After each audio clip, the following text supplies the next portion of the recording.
Bonjour petit padawan, alors je sais ce sont les vacances mais j'ai décidé de te faire quand même cette petite vidéo sur un sujet très important dont je vais te parler dans un instant, mais comme ce sont les vacances, je la fais du fond de mon hamac. Nous allons parler aujourd'hui en fait du participe, en particulier du participe passé et de la façon dont on l'accorde ou pas avec le sujet ou pas.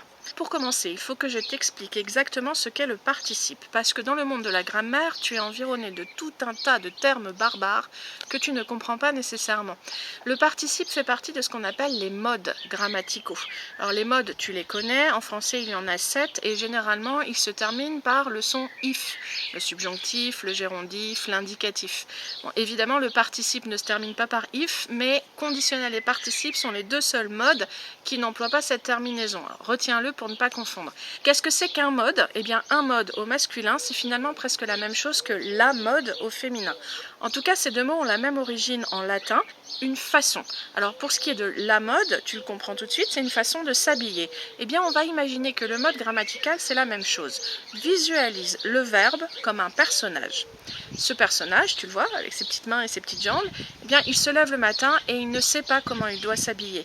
Et il va donc aller vers son dressing, parce qu'il a un dressing, le verbe. Et dans ce dressing, il y a 7 étagères, ou commodes, ou armoires, ou penderies. Ces 7 étagères, ce sont ces 7 modes. Et comme nous, le verbe, quand il s'habille, il doit réfléchir à ses besoins.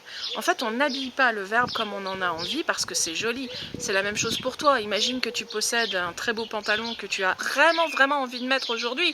Mais c'est un pantalon d'hiver et aujourd'hui il fait beau, ça n'est pas du tout adapté à la situation. Le verbe, c'est la même chose. Il va falloir l'habiller en fonction de besoins. Et les besoins, en fait, avant même d'être des besoins de se situer dans la chronologie, pour ça on va avoir les temps, le passé c'est ce qui se passe avant, le présent c'est ce qui se passe maintenant, et le futur c'est ce qui se passe plus tard, ce qui se passera dans l'avenir.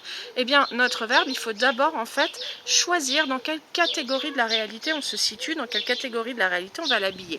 Et c'est ça que recouvrent les modes grammaticaux. L'indicatif, par exemple, qui est le mode qu'on emploie le plus souvent au quotidien, c'est normal, c'est le mode du réel. Je parle à l'indicatif de choses qui se sont produites, se produisent ou vont se produire. Mais j'utilise par exemple le subjonctif pour parler de choses qui ne se sont pas encore produites et dont on n'est même pas sûr qu'elles se produiront un jour. On est avec le subjonctif dans la supposition, le souhait. Par exemple, pourvu que le confinement se finisse un jour. Se finisse. Eh bien, cette terminaison, c'est typiquement une terminaison du subjonctif parce qu'on est dans l'hypothèse, on est dans le souhait, pourvu que. Je fais cette petite parenthèse sur les modes pour que tu comprennes bien que déjà dans le terme de participe, tu as une indication sur ce à quoi sert ce mode participe. Participer signifie deux choses possibles. Toi, tu le connais très bien comme étant prendre part à quelque chose. Je participe à une classe virtuelle de Madame Prof ou je participe à une soirée très amusante. Prendre part à la classe virtuelle ou prendre part à la soirée. Il signifie aussi être pour partie quelque chose et pour partie autre chose. Le participe, c'est le mode où le verbe va pouvoir s'habiller à moitié comme un verbe, mais à moitié aussi comme un adjectif. Et en fait, c'est ça qui est très perturbant parfois pour toi, petit padawan, parce que le verbe conjugué à ce mode-là, parfois devient totalement un adjectif, parfois prend l'apparence d'un adjectif, mais reste un verbe. Et ça, c'est un peu compliqué. Au mode participe, on a 3 temps. Alors, il y en a un dont on ne va pas s'occuper. Les 2 temps, c'est donc le présent et le passé. Le participe présent, c'est assez simple parce que le verbe prend toujours la même terminaison. Et cette terminaison, c'est ANT.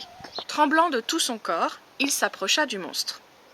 Dans cette phrase, tremblant, qui n'a pas de sujet exprimé, c'est ce qu'on appelle un mode impersonnel, c'est un mode pour lequel on n'a pas besoin de mettre un pronom personnel pour comprendre quel est le sujet.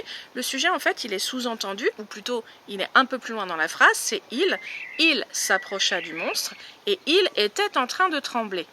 Mais ici, ça reste bien un verbe. La preuve en est que si à la place de il, j'avais elle, je ne mettrais pas tremblante.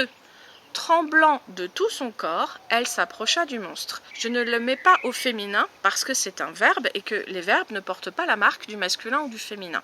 En revanche, ce même verbe a ce même mode et à ce même temps, c'est-à-dire le verbe trembler au mode participe et au temps présent, pourrait être aussi employé comme adjectif qualificatif. Toute tremblante, elle s'approcha du monstre.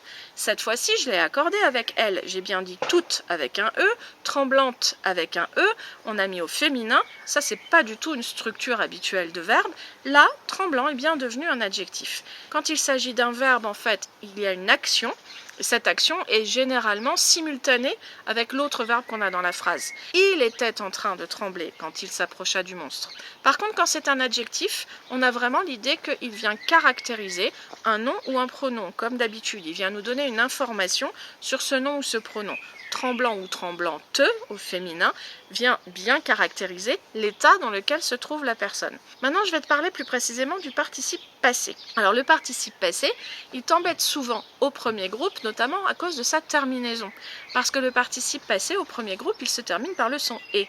Exemple, je porte des boucles d'oreilles dépareillées. Et ça, petit padawan, le nombre de fois où tu vas m'écrire dépareillé avec ER au bout, je ne peux même pas les compter. Rappelle-toi déjà, il y a un petit truc. Remplace le verbe du premier groupe, qui se termine par le son « et », par un verbe du troisième groupe. Et naturellement, spontanément, dans la phrase, ton verbe du troisième groupe, tu vas le mettre soit au participe, soit à l'infinitif, soit à la deuxième personne du pluriel, vous, du présent de l'indicatif. Parce que ça aussi, la terminaison en EZ, elle fait partie des terminaisons qui se prononcent et qui t'embêtent. Alors, elle porte des boucles d'oreilles dépareillées. On remplace dépareillé par un verbe du troisième groupe. Elle porte des boucles d'oreilles vendues, par exemple. Spontanément, j'ai dit vendu. Je n'ai pas dit vendre. Je n'ai pas dit non plus vendez, comme vous vendez. J'ai bien dit vendu, c'est un participe passé. Donc si c'est un participe passé au troisième groupe, c'est un participe passé au premier groupe. Aucune chance que ça soit autre chose. Ça veut dire que ta terminaison de base, c'est et, accent aigu. ER, c'est pour l'infinitif, et EZ, c'est quand vous est le sujet. Une fois qu'on a trouvé ça, il va falloir se poser la question de l'accord. Parce que si tu sais que c'est un participe passé, tu sais que dans certains cas, ça peut être un adjectif. Et tu sais aussi que l'adjectif s'accorde avec le nom qui l'accompagne. Et c'est là, en fait, qu'il va falloir réellement réfléchir et se demander, ai-je affaire à un verbe, ai-je affaire à un adjectif ? Si tu as affaire à un adjectif, c'est très simple, il s'accorde avec le nom qui l'accompagne. Là, je te donne le truc. Évidemment que c'est un adjectif. Elle porte des boucles d'oreilles vertes, elle porte des boucles d'oreilles dépareillées. Dans les deux cas, le mot qualifie boucle d'oreille. Boucle, féminin et pluriel. Donc, cette marque du féminin pluriel, je dois la retrouver dans tous les adjectifs qui vont accompagner le nom dépareillé et ES. Problème réglé. L'adjectif, qu'il vienne d'un participe passé ou pas, c'est toujours la même règle qui s'applique. En revanche, si c'est un verbe, eh bien, il est toujours employé avec un auxiliaire. Le participe passé, quand tu le trouves accompagné d'un auxiliaire, c'est l'ensemble, auxiliaire plus participe passé, qui est le verbe. C'est ce qu'on appelle en fait un temps composé. Le temps composé, c'est un temps dans lequel le verbe a pris deux mots pour exister, auxiliaire et participe passé. Le temps simple, c'est celui où le verbe s'exprime avec un seul mot. Elle chante, un seul mot, c'est un temps simple. Par contre, elle a chanté, deux mots, auxiliaire et participe passé, c'est un temps composé. Les temps composés, il y en a presque dans chacun des modes, mais on va se concentrer sur, du coup, cette fois, le mode indicatif. Et le mode indicatif, il a 4 temps simples et 4 temps composés. Ces temps composés sont complémentaires, en fait, des temps simples. Ils vont ensemble.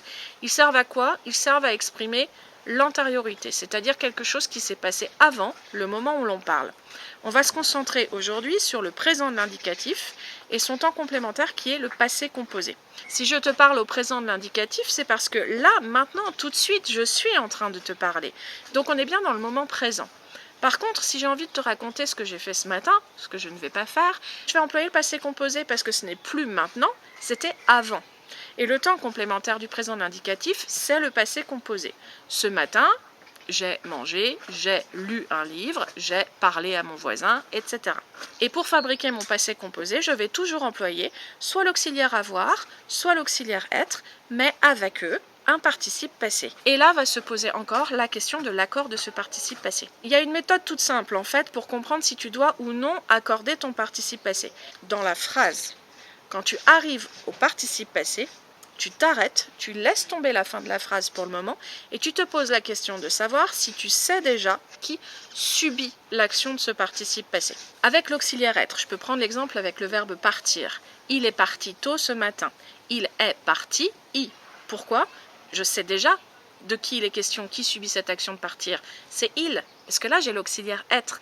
Et donc, forcément, celui qui est parti, c'est le sujet de mon auxiliaire être. Elle est partie, IE. Nous sommes partis, IS ou IES s'il s'agit d'un groupe de filles. Si je te dis, il n'a pas oublié ses affaires aujourd'hui. Dans la phrase, je vais m'arrêter à oublier puisque c'est mon participe passé. Il n'a pas oublié. Je me pose la question de savoir si je sais ce qui a subi cette action d'oublier, c'est-à-dire ce qui a été oublié. Il n'a pas oublié. Est-ce que je sais ce qui n'a pas été oublié à ce stade? Je ne le sais pas. Il n'a pas oublié. Il est celui qui fait l'action d'oublier, ou en l'occurrence de ne pas oublier. Mais ce n'est pas la chose qui subit cette action. La chose qui subit cette action, elle vient derrière, ses affaires. Qu'est-ce qui a été oublié? Ses affaires. Mais pour l'instant, quand je suis à oublier, je ne le sais pas que ce sont ses affaires. Et comme je ne le sais pas, je ne peux pas accorder en fait. Ce que je ne sais pas, je ne peux pas l'inventer. Alors oui, tu peux me répondre, mais je vais le savoir dans 2 secondes. C'est pour ça que je te dis, arrête-toi au participe passé, considère que tu n'as pas la fin de la phrase. Il n'a pas oublié ses affaires. Ses affaires, c'est du féminin pluriel, mais à ce stade, on s'en fiche totalement, puisque il n'a pas oublié. Je ne sais pas de quoi il s'agit. Oublier et.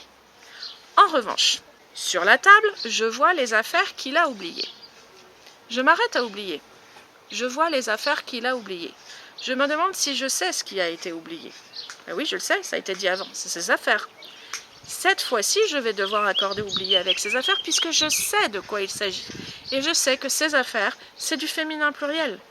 Les affaires qu'il a oubliées, EES. Et ça va marcher avec les verbes du 2e et du 3e groupe. Prendre au participe passé, ça donne pris, P-R-I-S. Prise au féminin. Il n'a pas pris ses affaires, P-R-I-S, mais les affaires qu'il a prises, P-R-I-S-E-S. Cette fois-ci, je mets le féminin pluriel. Rappelle-toi bien de t'arrêter au participe passé et de te poser la question de savoir si on sait déjà ce qui subit cette action que décrit le participe passé. Si on le sait déjà, en l'occurrence, c'est que le COD est placé avant et donc on accorde. Si on ne le sait pas, c'est qu'il est placé derrière et donc on n'accorde pas. Je ne peux pas t'en dire beaucoup plus aujourd'hui sur le participe passé, même s'il y aurait encore des petites subtilités à apporter à cette première leçon. Je pense que tu as déjà le crâne suffisamment farci, I. Alors j'attends maintenant de toi que tu reprennes tes textes en faisant très attention à cette question de l'accord du participe passé et je ne veux plus jamais lire « il a mangé ER ». Que la force soit avec toi.